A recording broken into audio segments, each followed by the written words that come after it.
కల్కి 2898 ఏడీలో ప్రభాస్ లుక్ జోకర్లా ఉందని బాలీవుడ్ నటుడు అర్షద్ వార్సీ చేసిన వ్యాఖ్యలు ప్రస్తుతం హాట్ టాపిక్గా అయ్యాయి.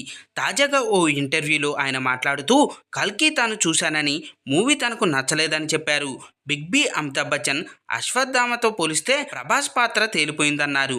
అమితాబ్ ఈ వయసులో కల్కి లాంటి సినిమాలు ఎలా చేస్తున్నారని ఆశ్చర్యం వ్యక్తం చేశారు. ఆయనలో ఉన్న శక్తిలో కొంచెమైనా ఉంటే లైఫ్ సెట్ అయిపోతుందన్నారు. ఇక ప్రభాస్ను తెరపై చూస్తున్నప్పుడు బాధగా అనిపించిందని విచారం వ్యక్తం చేశారు. ప్రభాస్ ఈ మాట చెప్పడానికి బాధగా ఉంది. ఎందుకు ఆయన లుక్ జోకర్లా ఉంది. మ్యాడ్ మ్యాక్స్ తరహా మూవీలో చూడాలనుకుంటున్నా. అక్కడ మెల్ గిబ్సన్లా నిన్ను చూడాలి. ఎందుకు ఇలా చేశారు నాకు ఇప్పటికీ అర్థం కాలేదని అన్నారు. ప్రస్తుతం అర్షద్ చేసిన వ్యాఖ్యలపై ప్రభాస్ అభిమానులు అసహనం వ్యక్తం చేస్తున్నారు. ఎందుకు కొత్త జానర్ మూవీలు నటులను ప్రోత్సహించరు? ఇలాంటి అహం ఈర్ష్య కలిగిన మనస్తత్వాల వల్లే బాలీవుడ్ ఫెయిల్ అవుతుంది. నెపోటిజం మాఫియా అంటూ ఓ నెటిజన్ తీవ్రంగా మండిపడ్డాడు. ఓం రాబ్ దర్శకత్వంలో వచ్చిన ప్రభాస్ ఆది పురుష్ చేశాడు.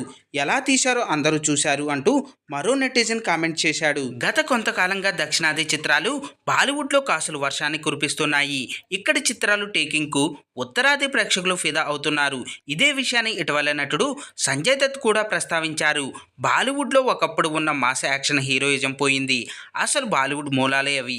ప్రస్తుతం సౌత్ సినిమాల్లో అది కనిపిస్తుంది. అందుకే ఇక్కడి సినిమాలను దేశవ్యాప్తంగా ఆదరిస్తున్నారు అని చెప్పడం గమనార్హం. ఇంతకీ ఎవరి అర్షద్ వార్సీ? బాలీవుడ్ ప్రేక్షకులను అర్షద్ వార్సీ సుపరిచితుడే. 1993 నుంచి సినిమాల్లో నటిస్తున్నారు. సంజయ్ దత్ కథానాయకుడుగా నటించిన మున్నాబాయ్ ఎంబీబీఎస్, లగే రహో మున్నాబాయ్ చిత్రాల్లో సర్కేశ్వర్ అలియాస్ సర్క్యూట్, తెలుగులో శ్రీకాంత్ ఈ పాత్రను ఏటీఎంగా చేశారు.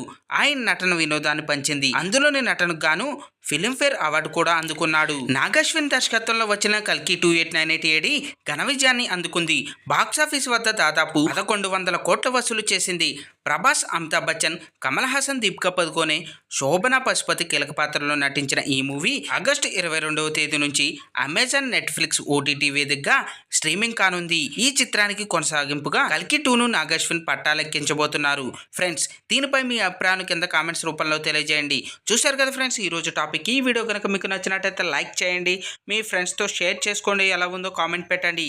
అలాగే సబ్స్క్రైబ్ చేసుకోవడం మాత్రం మర్చిపోవద్దు ఫ్రెండ్స్.